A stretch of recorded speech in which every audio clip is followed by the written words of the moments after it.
प्रिय हिंदी मित्रों, नमस्कार। हाईटेक हिंदी परिवार में आपका स्वागत है। एक नए महत्वपूर्ण और ज़रूरी वीडियो के साथ आज हम पुनः उपस्थित हैं। रिवीजन सीरीज डेली का वीडियो चल रहा है और उसके अंतर्गत हम बात कर रहे हैं भारतेंदु युग पर। भारतेंदु युग से संबंधित कई वीडियो इससे पहले आ चुके हैं। हम इस वीडियो के अंतर्गत उन सभी महत्वपूर्ण प्रश्नों को शामिल करते हैं जो परीक्षा में आ चुके हैं, या हम उन सभी संभावित प्रश्नों को शामिल करते हैं जो परीक्षा में आने वाले हैं।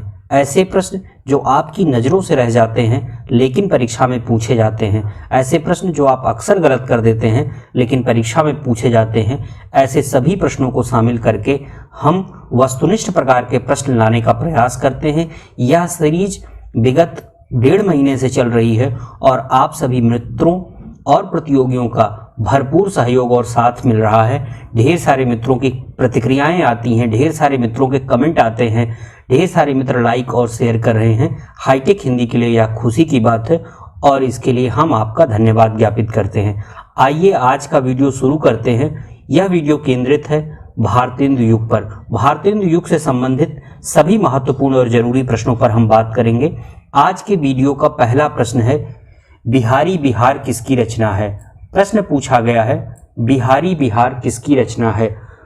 मित्रों, आपकी जानकारी के लिए बता दें कि बिहारी, महाकवि बिहारी की जो सतसई थी उसको कुंडलिया छंद में अनुवाद किया था किसने? कुंडलिया छंद में भाष्य लिखा था किसने? अंबिका दत्त व्यास ने। एक नई पुस्तक तैयार की कुंडलिया छंद में बिहारी बिहार नाम से। किसने? अंबिका दत्त व्यास। अंबिका दत्त व्यास भारतेंदु युग के महत्वपूर्ण कवियों में आते हैं। अगला प्रश्न है, भारतेंदु युग की प्रमुख प्रवृत्ति नहीं है। भारतेंदु युग की प्रमुख प्रवृत्ति नहीं है प्रकृति चित्रण, समस्या पूर्ति, रीति निरूपण और गद्य पद्य में खड़ी बोली का समान रूप से प्रयोग।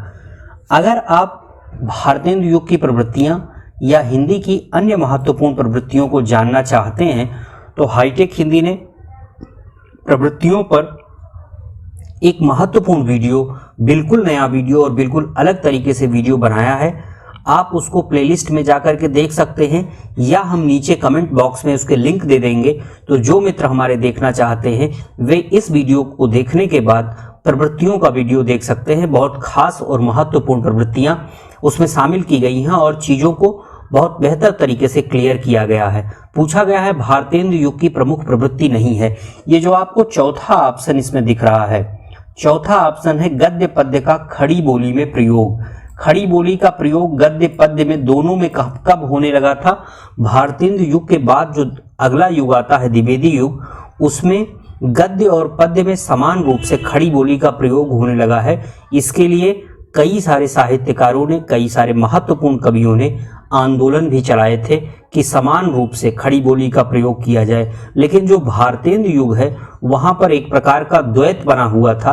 कुछ साहित्यकार और लेखक ऐसे थे जिनका मत था कि अब संपूर्ण भारत में हिंदी के रूप में खड़ी बोली उसका प्रतिनिधित्व करती है तो गद्य और पद्य में खड़ी बोली का प्रयोग किया जाए। लेकिन चूंकि रीतिकाल के तुरंत बाद भारतेंदु युग या आधुनिक काल आता है, ऐसे में तमाम सारे साहित्यकार ऐसे थे जो ब्रज भाषा में सिद्ध हस्त थे और वे उसे छोड़ नहीं पा रहे थे, यानी कि ब्रज भाषा को अपनाए हुए थे। ऐसे में आपको भारतेंदु युग में क्या देखने को मिलता है कि जो काव्य लिखा जा रहा था वह पद्य जो लिखा जा रहा था वह ब्रज में, और गद्य जो लिखा जा रहा था, गद्य की जो शुरुआत हो रही थी आधुनिक काल में, वह खड़ी बोली में लिखा जा रहा था। तो ये जो है गद्य पद्य समान रूप से खड़ी बोली का प्रयोग नहीं हो रहा था। तो जो ये ऑप्शन डी है ये द्विवेदी युग की प्रवृत्ति है, ये भारतेंदु युग की प्रवृत्ति नहीं है। तो इसका ऑप्शन डी सही है। अगला प्रश्न है, निम्न में से किस साहित्यिक संस्था का संबंध भारतेंदु युग से नहीं है? यहाँ साहित्यिक संस्थाओं के नाम दिए हैं। कविता वर्धनी सभा काशी, बिल्कुल ठीक है। रसिक समाज कानपुर, बिल्कुल ठीक है। और कवि समाज आजमगढ़, ये भी ठीक है। तो ये जो परिमल दिया है, ये परिमल नाम की संस्था दिल्ली, ये गलत है। तो इसका भारतेंदु युग से संबंध नहीं है, इसका संबंध है आधुनिक काल से। जो वर्तमान समय चल रहा है, समसामयिक समय चल रहा है, या जो 8वां या 7वां दशक हिंदी साहित्य में आया था, नई कविता के बाद का जो समय आया था, नई कविता का जो दौर था, उस समय परिमल नाम की संस्था स्थापित की गई थी। हम अपने पिछले वीडियो में बता चुके हैं कि परिमल नाम की संस्था की स्थापना किस वर्ष हुई है। तो हमारे जिन मित्रों को यह बात पता है कि परिमल नाम की संस्था का संबंध किन कवियों से था और परिमल नाम की संस्था कब स्थापित की गई थी, वे जरूर कमेंट करें, अपनी स्मृति पर जोर डालें, खुद को रिवाइज करें और यहां पर उत्तर देने का प्रयास करें। अगला प्रश्न है, समस्या पूर्ति पपीहा जब पूछी है पीयू कहां। समस्या पूर्ति एक महत्वपूर्ण प्रवृत्ति थी, किस युग की? भारतेंदु युग की। भारतेंदु युग में समस्या पूर्ति का प्रचलन था। होता क्या था कि कोई एक पंक्ति, एक शब्द दे दिया जाता था और ये कहा जाता था, एक समस्या दे दी जाती थी पंक्ति के रूप में, और ये कहा जाता था, कवियों से और साहित्यकारों से उम्मीद की जाती थी कि वे इस पर कविता बना डालें, और उस पूरी विधा को क्या कहा जाता था? समस्या पूर्ति की विधा कहा जाता था। भारतेंदु युग में इसका बखूबी प्रयोग मिलता है। अब यह पपीहा जब पूछी है पीयू कहां, इस समस्या को किसने पूरा किया? तो इसका सही उत्तर होगा प्रताप नारायण मिश्र। किसने पूरा किया? प्रताप नारायण मिश्र ने इसे पूरा किया था। प्रताप नारायण मिश्र के बारे में हम कुछ बात आपको बताते हैं कि दीवाने ब्राह्मण नाम की उर्दू कविताओं का संग्रह इनका महत्वपूर्ण है। रसखान शतक, प्रेम पुष्पावली, मन की लहर, लोकोक्ति शतक, तृप्यंताप, श्रृंगार विलास और संगीत शाकुंतल का अनुवाद, ये कुछ महत्वपूर्ण रचनाएं हैं जो प्रताप नारायण मिश्र ने की है। आप हमें कमेंट करके बताएंगे कि भारतेंदु हरिश्चंद्र और बालकृष्ण भट्ट की महत्वपूर्ण रचनाएं कौन कौन सी हैं। ये जो समस्या पूर्ति है पपीहा जब पूछी है पीयू कहां, इसका सही उत्तर है प्रताप नारायण मिश्र। अगली पंक्ति है, अगला प्रश्न है, चर्चित समस्या पूर्ति पूरी अमी की कटोरिया सी चिरंजीवी रहे विक्टोरिया रानी। ये आप जो ये समस्या पूर्ति भी देख रहे हैं, इसमें क्या दिखाया गया है? इसमें ये दिखाया गया है कि भारतेंदु युग जो है वो एक तरीके से आधुनिक काल में संधि काल का युग है। इसके बाद जो आधुनिकता है वो पूरी तरीके से अपना रूप वर्ण कर लेती है और रीति का जो वो केंचुल ओढ़े होती है उसको छोड़ देती है। तो इस प्रकार यहाँ आप ये देखते हैं कि राजभक्ति और राष्ट्रभक्ति दोनों के बीच एक असमंजस की स्थिति या दोनों एक साथ साथ चल रहे होते हैं। चूंकि उस समय अंग्रेजों का शासन था, विक्टोरिया युग था और विक्टोरिया की प्रशंसा में कविताएं कवियों को लिखनी पड़ती थी। ऐसे में एक समस्या मिली और उसको किसने पूरा किया, ये प्रश्न में पूछा गया है। पूरी हमी की कटोरिया सी चिरंजीवी रहे विक्टोरिया रानी, इसको पूरा किया था किसने? अंबिका दत्त व्यास ने। किसने पूरा किया था? अंबिका दत्त व्यास ने, जिसकी पुस्तक का नाम है बिहारी बिहार। अभी पिछले प्रश्न में हमने बात की है, अंबिका दत्त व्यास ने इस समस्या पूर्ति को पूरा किया। अगला प्रश्न है, भारतेंदु हरिश्चंद्र ने इनमें से कौन सी समस्या की पूर्ति की? आपको पता है, अभी हमने बताया है कि पपीहा जब पूछी है पीयू कहां, ये प्रताप नारायण मिश्र ने पूर्ति की थी। पूरी अमी की कटोरिया से चिरंजीवी रहे विक्टोरिया रानी, इसको पूरा किया था अंबिका दत्त व्यास ने। और पिए प्यारे तिहारे निहारे बिना अखिया दुखिया नहीं मानती हैं, ये जो पंक्ति है, ये जो समस्या पूर्ति है, इसको किसने पूरा किया था? भारतेंदु ने पूरा किया था। तो इसका सही उत्तर ऑप्शन सी है। निम्न में कौन सी कविता देशभक्ति के अंतर्गत नहीं आती है? पूछा गया है कौन सी कविता देशभक्ति के अंतर्गत नहीं आती है। आपको पता है भारतेंदु युग में देशभक्ति की कविताएं लिखी जा रही थी। भारतेंदु युग की जो महत्वपूर्ण प्रवृत्तियां थी, उनमें जो सबसे खास प्रवृत्ति थी वो राष्ट्रीयता थी। इसके अलावा अगर प्रवृत्तियों की बात की जाए तो सामाजिक चेतना, काव्यानुवाद, समस्या पूर्ति, रीति निरूपण, हास्य व्यंग रचनाएं हुई, प्रकृति चित्रण हुआ, श्रृंगारिकता का प्रयोग हुआ, भक्ति का प्रयोग हुआ, देश अनुराग हुआ। ये सभी बातें जो है भारतेंदु युग की प्रवृत्तियों के अंतर्गत आती थी। तो जो देशभक्ति भारतेंदु युग की प्रवृत्ति है, पूछा गया है कौन सी रचना में देशभक्ति नहीं है। हमने यहाँ आपकी जानकारी के लिए और आपकी सहजता के लिए ये चीज लिखी है। हम इसे ना भी लिखते अगर ऑप्शन में तो भी ये प्रश्न बन सकता था, लेकिन हमने आपकी सुविधा के लिए, हाईटेक हिंदी चाहता है कि आपको इस छोटे से छोटे वीडियो में ज्यादा से ज्यादा तथ्य बताए जाएं ताकि आपको अधिकतम लाभ मिल सके, आपके साथ किसी भी प्रकार का छल ना हो और जितना वीडियो आप देख रहे हैं उनमें मैक्सिमम जो है, मिनिमम टाइम में आप मैक्सिमम गेन कर पाएं। तो इसके लिए हमने यहाँ लिखा है कि भारतेंदु की पंक्ति क्या है? विजयिनी विजय वैजयंती भारतेंदु का काव्य है, प्रेमघन जी का काव्य है आनंद अरुणोदय, आपसे प्रश्न पूछा जा सकता है आनंद अरुणोदय किसकी रचना है या किसकी कविता है, ये पूछा जा सकता है। ये भी पूछा जा सकता है कि आनंद अरुणोदय किस प्रकार की रचना है, आप बताएंगे देशभक्ति की रचना है। राधा कृष्ण दास ने लिखा है भारत बारहमासा, ये भी किससे संबंधित है, देशभक्ति से संबंधित है। लेकिन जो ये सुकवि सतसई दिया हुआ है, अंबिका दत्त व्यास की रचना है सुकवि सतसई, ये सतसई परंपरा की रचना है। ये किस परंपरा की रचना है, ये रीति निरूपण इसमें हुआ है। रीति निरूपण एक मुख्य प्रवृत्ति थी भारतेंदु युग की, और सतसई परंपरा उसी के अंतर्गत लिखी गई थी। सुकवि सतसई, ये इन्होंने बिहारी सतसई को ध्यान में रख करके, अन्य जो सतसईयां लिखी गई हैं उनको ध्यान में रख करके किया था।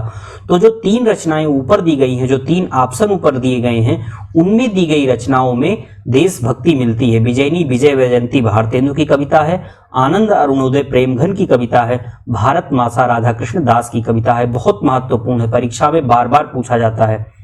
अगला प्रश्न है, भारतेंदु ने प्रात समीरण नामक कविता लिखने के लिए किस छंद में जो है किस भाषा के छंद का प्रयोग किया, ये पूछा गया है। प्रात समीरण नाम की एक कविता है, किसकी है ये, भारतेंदु हरिश्चंद्र की कविता है।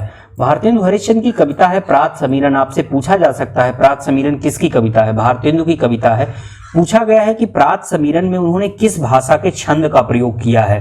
अब यहाँ ऑप्शन दिया है आपको हिंदी, उर्दू, बांग्ला और असमिया। आपको पता है जो कविताएं लिखी जाती हैं उनमें एक विशेष प्रकार के छंद का प्रयोग होता है। छंद से आशय है एक विशेष प्रकार के अनुक्रम का पालन किया जाता है। अंग्रेजी में इसे ही फिगर ऑफ स्पीच भी कहा जाता है। तो ये क्या है, पूछा गया है कि प्रात समीरण में कौन सा छंद है, किस भाषा का छंद है। तो ये बांग्ला का जो है ऑप्शन सी सही है। इसमें बांग्ला के प्यार छंद का प्रयोग किया गया है भारतेंदु ने अपनी कविता प्रात समीरण में। अगला प्रश्न है, अंबिका दत्त व्यास ने अपनी कविता कंसवध, अब ये देखिए यहाँ कंसवध किसकी रचना है, अंबिका दत्त व्यास की, ये भी पूछा जा सकता है। अंबिका दत्त व्यास ने अपनी कविता कंसवध में किस छंद का प्रयोग किया है, प्यार छंद, अतुकांत छंद, दीर्घ ललित छंद और लावणी छंद। इसका सही उत्तर होगा अतुकांत छंद। किस छंद का प्रयोग किया है, अतुकांत छंद का प्रयोग किया है। भारत बंधु, देखिए इस प्रश्न में हमने कई प्रश्नों को एक साथ शामिल किया है। भारत बंधु नाम का पत्र, भाषा संवर्धनी नाम की सभा या संस्था और लायल लाइब्रेरी का संबंध किस विद्वान से है। तो इसका सही उत्तर होगा बाबू तोताराम। बाबू तोताराम अलीगढ़ के थे, भारतेंदु युग से संबंधित साहित्यकार हैं और इन्होंने भारत बंधु नाम का पत्र निकाला था, उसके संपादक थे। आपसे पूछा जा सकता है कि भारत बंधु नाम के पत्र के संपादक कौन थे, एक प्रश्न यहां से बन सकता है। दूसरा प्रश्न ये बन सकता है कि भाषा संवर्धनी नाम की सभा की स्थापना किसने की थी, बाबू तोताराम ने। और तीसरा प्रश्न ये बन सकता है लायल लाइब्रेरी का संबंध किससे है, बाबू तोताराम से है। तो एक साथ हमने आपको इस प्रश्न में 5 प्रश्न बताने का प्रयास किया है। नवनीत चौबे, मुंशी देवी प्रसाद और दामोदर शास्त्री सप्रे, ये सभी के सभी भारतेंदु युग से ही संबंधित हैं। तो आपको किसी भी प्रकार का कंफ्यूजन नहीं होना चाहिए। नवनीत चौबे जो हैं ये हास्य व्यंग लिखते थे, हास्य व्यंग की प्रवृत्ति भी भारतेंदु युग में पाई जाती है। अगला प्रश्न है, निम्न में से किस विद्वान का जन्म स्थान सुमेलित नहीं है। एक विद्वान है जिनका जन्म स्थान सुमेलित नहीं है, बाकियों का सुमेलित है, यानी कि सही है। सुमेलित से आशय है कि सही रूप से मिला हुआ है। राय देवी प्रसाद पूर्ण जबलपुर बिल्कुल ठीक है, बाबू तोताराम अलीगढ़ ठीक है, और बाल मुकुंद गुप्त गुड़ियाना रोहतक जो है हरियाणा में, ये भी ठीक है। नवनीत चौबे जो है ये इलाहाबाद से इनका संबंध नहीं है। आप हमें कमेंट करके बताएंगे कि नवनीत चौबे का संबंध, इनका जन्म स्थान कहाँ है। निम्न में कौन सा विद्वान भारतेंदु हरिश्चंद्र का फुफेरा भाई था, पूछा गया है। इसका बहुत आसान सा उत्तर है राधा कृष्ण दास। राधा कृष्ण दास जो है ये फुफेरे भाई थे किसके, भारतेंदु हरिश्चंद्र के। एक जरूरी प्रश्न आपसे पूछते हैं, पीछे हमने आपको बताया था अष्टछाप के अंतर्गत कि जो है उसमें एक कवि ऐसे हैं जिनमें पिता और पुत्र का संबंध है, 2 कवि ऐसे हैं जिनमें पिता और पुत्र का संबंध है। अष्टछाप में 2 भक्त कवि ऐसे हैं जिनका संबंध पिता और पुत्र से है। यदि आपको याद है तो आप हमें कमेंट करके बताएंगे। और एक प्रश्न हमने आपको और बताया था, जब तार सप्तक पढ़ाया था हमने आपको, तो बताया था कि 1-2 कवि ऐसे हैं, एक कवि और एक कवयित्री, जिनके बीच पति पत्नी का संबंध है। तो वो किस सप्तक में पढ़ते हैं और उनके नाम क्या है। अगर आपको पता है तो आप जरूर कमेंट करें। हम देखना चाहते हैं कि पुरानी चीजें आपको कितनी याद रह गई हैं। मैं हाय हाय दे धाय पुकारो कोई, भारत की डूबी नाव उबारो कोई, पंक्ति किसकी है पूछा गया है। ऐसे पंक्तियां बहुत पूछी जाती हैं भारतेंदु युग से और गाइडों में आपको ये पंक्तियां नहीं मिलती हैं। मैं हाय हाय दे धाय पुकारो कोई, भारत की डूबी नाव उबारो कोई, ये पंक्ति किसकी है? राधाचरण गोस्वामी की पंक्ति है। राधाचरण गोस्वामी की पंक्ति है। अगला प्रश्न है, विंध्य प्रदेश के रमणीय स्थलों को जिस सच्चे अनुराग की दृष्टि से उन्होंने देखा है वह ध्यान देने योग्य है। उसके द्वारा उन्होंने हिंदी काव्य में एक नूतन विधान का आभास दिया। किसके संबंध में कहा गया? सबसे पहले तो आपको यह बताएं कि ये कहा किसने है। इसको कहा है आचार्य रामचंद्र शुक्ल ने अपने हिंदी साहित्य के इतिहास में। किसके लिए कहा गया? ये ठाकुर जगमोहन सिंह के लिए कहा गया है, जिनका जन्म स्थान विंध्याचल के आसपास हुआ था, यानी कि मध्य प्रदेश में हुआ था। तो विंध्य प्रदेश के रमणीय स्थलों के सच्चे अनुराग को उन्होंने अपनी दृष्टि से देखा है। ठाकुर जगमोहन सिंह के लिए कहा है। किसने कहा है? आचार्य रामचंद्र शुक्ल ने कहा है। अगला प्रश्न है, सर्वसु लिए जात अंग्रेज, हम केवल लेक्चर के तेज, श्रमबिन बातें करती हैं, कहूं टेंटकन गाजे करती हैं, पंक्ति किसकी है? ये बहुत महत्वपूर्ण पंक्ति है और परीक्षा में पूछी जा चुकी है। ये एनटीए नेट जेआरएफ की परीक्षा में हम आपको ये फिर बता रहे हैं और ये फिर पूछी जाएगी परीक्षा में क्योंकि महत्वपूर्ण है। और ये पंक्ति किसकी है? ये पंक्ति है प्रताप नारायण मिश्र की। प्रताप नारायण मिश्र ने हिंदी में कौन सा पत्र निकाला था? किस पत्र के संपादक थे? बद्रीनारायण चौधरी। प्रेमघन किस पत्र के संपादक थे? बाल मुकुंद गुप्त ने। और भारतेंदु हरिश्चंद्र ने कौन से पत्र निकाले थे? ये आप हमें कमेंट करके बताएंगे। अगला प्रश्न है, ब्रेडला का स्वागत नाम की कविता किसकी है? ब्रेडला का स्वागत बहुत महत्वपूर्ण है, थोड़ा सा अलग नाम है। ये है प्रताप नारायण मिश्र की रचना। किसकी है? प्रताप नारायण मिश्र की है ब्रेडला का स्वागत। अगला प्रश्न है, विलायत में दादा भाई नौरोजी को काला कहने पर किसने कविता लिखी थी? विलायत में विदेश में दादा भाई नौरोजी को काला कहे जाने पर किसने कविता लिखी थी क्षोभ में आकर? इसका सही उत्तर होगा बद्रीनारायण चौधरी प्रेमघन। बद्रीनारायण चौधरी प्रेमघन ने कविता लिखी थी दादा भाई नौरोजी पर। अगला प्रश्न है, अपूर्ण प्रबंध रचना अलौकिक लीला किसकी रचना है? अपूर्ण है ये, ध्यान दीजिएगा। और अलौकिक लीला ये काव्य रचना है, प्रबंध भी है। ये किसकी रचना है? इसका सही उत्तर होगा बद्रीनारायण चौधरी प्रेमघन। अपूर्ण रचनाओं पर हमने एक वीडियो बनाया हुआ है, हाईटेक हिंदी ने ढेर सारे वीडियो, करीब 140 वीडियो अब तक हो गए हैं हमारे चैनल पर। आपको जाकर के एक बार देखना चाहिए। उसमें बहुत सारी चीजें ऐसी हैं जो आपके लिए बहुत खास हैं, अब तक आपको किसी भी पुस्तक में या कहीं भी नहीं मिली हैं, और जाकर के आप अपनी जानकारी बढ़ा सकते हैं। अपूर्ण रचनाओं पर हमने एक बहुत सुंदर वीडियो बनाया है। हिंदी की वे महत्वपूर्ण रचनाएं जो अपूर्ण हैं, बाद में किसी अन्य के द्वारा पूरी की गई हैं, उन पर हमने एक पूरा वीडियो बनाया है। अगला प्रश्न है, महारानी विक्टोरिया की हीरक जुबली पर किसने हार्दिक हर्षादर्श नाम की कविता लिखी? हार्दिक हर्षादर्श एक महत्वपूर्ण चीज आपको ये याद रखना है। और दूसरा, लिखी किसके लिए गई थी? ये महारानी विक्टोरिया के लिए। कब लिखी गई थी? उनकी हीरक जुबली पर लिखी गई थी। किसने लिखी थी? बद्रीनारायण चौधरी प्रेमघन ने लिखी थी, जो आनंद कादंबरी निकालते थे। अगला प्रश्न है, भारतेंदु की प्रबंध रचना प्रबंध गीत नहीं है। प्रबंध गीत नहीं है। इसमें जहां जहां लीला लगा हुआ है, ये सभी तीनों रचनाएं उनकी क्या हैं? प्रबंध गीत हैं। लेकिन ये दशरथ विलाप जो है, ये खड़ी बोली की उनकी रचना है।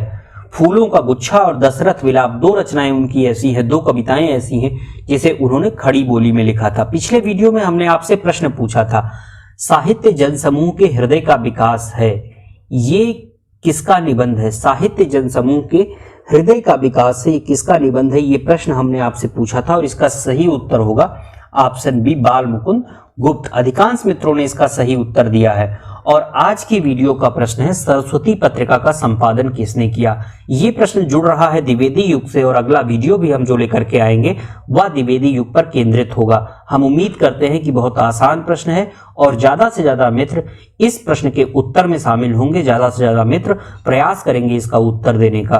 तो ये रहा आज का वीडियो। अगला वीडियो हम बहुत शीघ्र आपके लिए लेकर के आ रहे हैं। तब तक के लिए धन्यवाद।